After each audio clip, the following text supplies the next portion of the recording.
Oke, halo semuanya. Gua Ruli Widiana. Sekarang status masih mahasiswa semester 8 di Untirta, jurusan Akuntansi Fakultas Ekonomi dan Bisnis.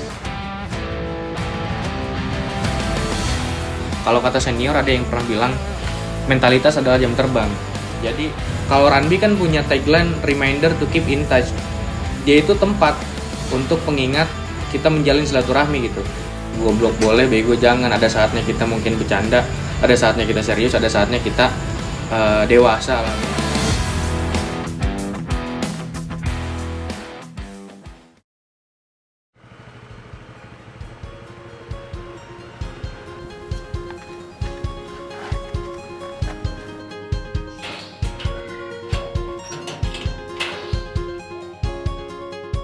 Oke, halo semuanya. Gua Ruli Widiana. Sekarang status masih mahasiswa semester 8 di Untirta, jurusan Akuntansi Fakultas Ekonomi dan Bisnis. Lahir tahun 2002, bulan Januari. Tanggal rahasia, takutnya nanti malah banyak yang kirim kado. Kalau berbicara usaha atau bisnis, itu bisa jadi bagian dari passion gua gitu. Dulu pas jadi maba tahun 2020, gak ada kegiatan, kita kuliah cuman online, COVID.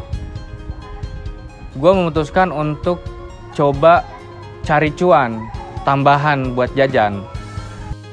Karena memang minim budget atau minim modal, akhirnya gue mulai dari rumah, delivery order. Jadi pasca itu, pas gue merencanakan bisnis itu, gue mikirin brandnya kira-kira apa ya? Namanya apa ya kira-kira ya? Gue kepikiran, akhirnya singkat cerita muncullah nama Ranbi. Nah ternyata memang itu ada filosofisnya gitu, Ranbi ini. Jadi kalau misal dalam bahasa Inggris kan run itu artinya berlari ya. Bi itu artinya lebah, sedangkan lebah nggak berlari gitu. Akhirnya gue analogikan kalau memang Ranbi itu adalah lebah yang berterbangan. Kenapa lebah yang berterbangan? Mayoritas dulu menu gue, makanan, gak ada minuman sama sekali, dan mayoritas itu berasal dari pisang. Mulai dari sate pisang, banana nugget, pisang coklat. Nah itu gue olah sendiri, gue belanja sendiri, gue masak sendiri, gue nganterin juga sendiri. Jadi seakan-akan gue yang berterbangan sana-sini, gue bikin, gue belanja, gue nganterin juga gitu.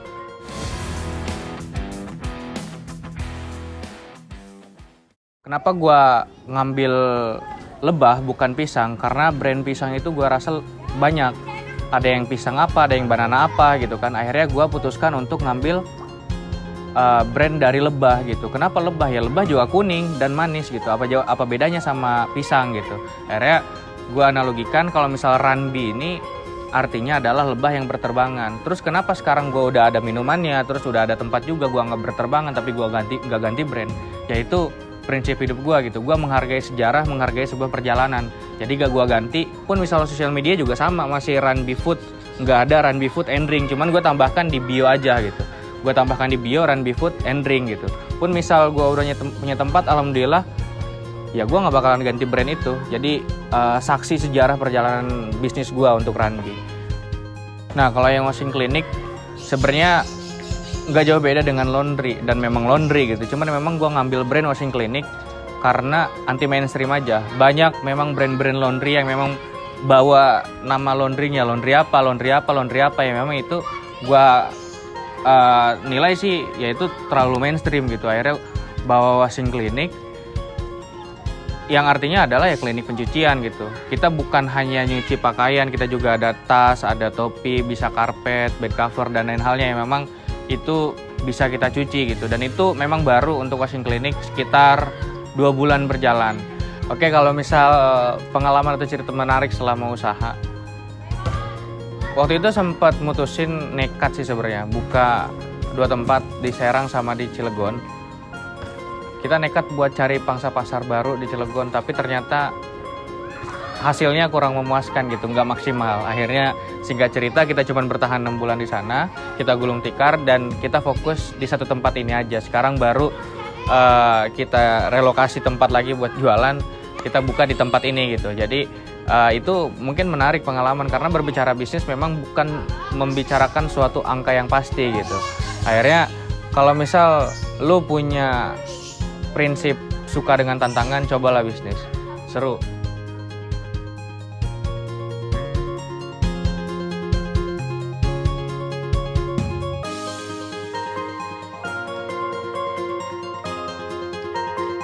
Sebenarnya kalau misalnya untuk tokoh atau misalnya inspirasi di dalam diri gue itu adalah orang tua dan keluarga. Jadi mereka adalah sosok motivator yang memang terus mensupport gue sampai gue di titik ini. Gue berani buat buka usaha, terus ngejalanin ini sendiri gitu kan. Tapi tanpa dorongan atau misal support berikut dengan doa dari mereka, gue nggak bakalan bisa di titik ini gitu. Adapun motivasi gue kenapa gue bisa pengen buka usaha kayak gini, yang pasti pertama mungkin mengimplementasikan disiplin ilmu di kampus gitu kan, di Fakultas Ekonomi dan Bisnis. Akhirnya gue terjun langsung di dunia usaha biar ngerasain gimana sih kira-kira teori-teori yang disampaikan oleh dosen, coba kita implementasikan langsung di dunia nyatanya gitu.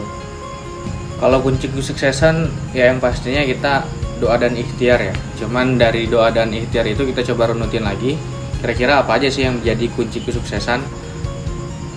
Menurut pandangan gue, untuk kunci kesuksesan ya yang pasti komitmen, konsisten untuk jalanin bisnis ini. Namanya bisnis nggak ada yang pasti gitu, pasti ngalamin naik turun.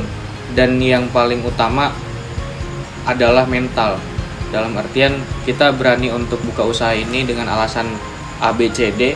Tapi kalau misal kita belum punya mental yang kuat untuk menghadapi dunia nyatanya seperti apa, itu jangan harap kalau misal bisnis kita sesuai dengan apa yang kita ekspektasikan gitu.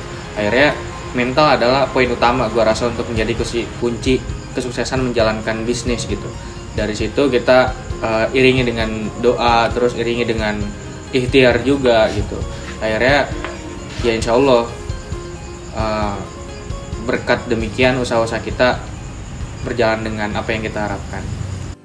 Terus selain itu juga untuk harapannya bisa memotivasi khususnya kalangan-kalangan anak muda, mahasiswa, menginspirasi, memotivasi mereka untuk salurkanlah ide-ide kreatifnya untuk kita bisa sedikit banyaknya bermanfaat untuk orang lain, terkhusus memang yang membutuhkan lapangan pekerjaan gitu. Kalau keinginan kafe gede sih sebenarnya udah banyak ya. Kalau misal udah gede gitu kayaknya biasa aja. Justru memang ciri khas Ranbi mungkin dimana kalau Ranbi kan punya tagline reminder to keep in touch. Dia itu tempat untuk pengingat kita menjalin silaturahmi gitu. Jadi tempat yang enak buat diskusi, tempat yang enak untuk silaturahmi gitu kan, ketemu satu sama lain. Dan dia tuh Ranbi ini pengingat kalau misal kita itu harus terus bersilaturahmi gitu. Akhirnya untuk konsep tempat memang gua minimalis. Gimana caranya ini tetap bertahan gitu. Tapi mungkin perkembangannya bukan soal tempat yang makin gede doang tapi mubazir nantinya kan. Mending kecil yang penting proper gitu tuh, mulai dari fasilitas, mulai dari tempat semakin nyaman atau apa yang lain bisa merasakan hal itu gitu. Tapi kalau misal tempat memang gua konsepin Ranbi punya ciri khas tempatnya minimalis, enak buat diskusi, enak buat ngopi gitu. Kalau kata-kata dari gua ya sama hal-hal yang lumrah lah, kayak yang pernah orang-orang bilang ya goblok boleh, bego jangan. Ada saatnya kita mungkin bercanda, ada saatnya kita serius, ada saatnya kita dewasa lah, dalam artian kita jangan sampai mengharapkan uang dari orang tua, dari keluarga segala macam. Coba kita ciptakan atau misal kita cari uang sendiri dari dini hari gitu, dari usia dini pun misal kita masih rentan katanya, masih nggak konsisten segala macam. Coba kita buktikan dikit demi sedikit. Kalau misal nggak mencoba, kita nggak bakalan tahu rasanya gimana dunia usaha itu seperti apa. Begitupun hal-hal yang lain gitu. Kalau misal kita nggak mencoba, kita nggak bakalan tahu rasanya itu apa. Kalau kata senior ada yang pernah bilang mentalitas adalah jam terbang. Jadi sebelum kita merasakan pahitnya kehidupan atau misal garam itu, kata siapa sih garam asin? Kalau misal kita belum ngerasain garam itu asin, ya kita nggak bakalan tahu kalau misal garam itu asin. Akhirnya coba hal-hal baru, jangan cuman planning, cobalah action langsung biar tahu rasanya dunia usaha itu kayak gimana. Akhirnya ayo kawan-kawan anak-anak muda, jangan ngebahan mulu, jangan main game mulu. Ada saatnya kita memang serius gitu. Jadi dicoba dulu aja, pun misal ada rintangan-rintangan di depannya itu jadiin evaluasi. Untuk para laki-laki, jangan kebanyakan galau. Kita itu sejatinya adalah jiwa-jiwa pemikir. gitu. Nangis sedih dikit, nangis sedih bentar gitu, nggak masalah, it's okay, itu sebuah renungan aja. Cuman itu bukan solusi. Akhirnya ayo kita berpikir untuk masa depan kita sendiri.